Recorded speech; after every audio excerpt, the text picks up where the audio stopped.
A group of states have filed a federal lawsuit accusing the National Collegiate Athletic Association (Ncaa) of violating antitrust laws with regards to their transfer rule for college athletes.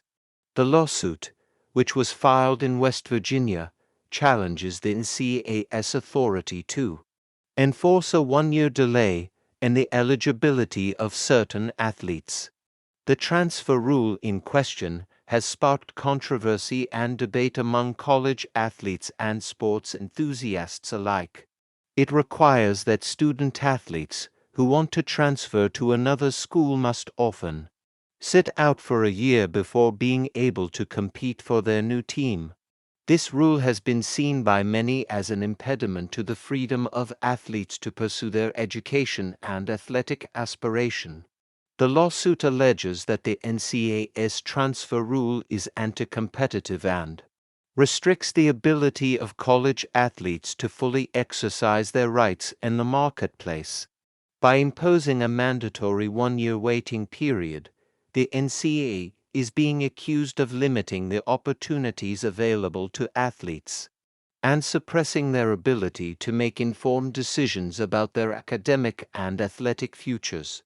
The group of states involved in filing the lawsuit argue that the transfer rule unfairly disadvantages athletes who seek to transfer from one school to another for legitimate reasons, such as pursuing better athletic programs or academic opportunities. They contend that this restriction causes harm to both athletes and the schools they wish to transfer to, as it limits the ability for teams to recruit talented players and for athletes to reach their full potential. Furthermore, the lawsuit challenges the Ncaa's authority to enforce such a rule, arguing that it exceeds the association's legal boundaries.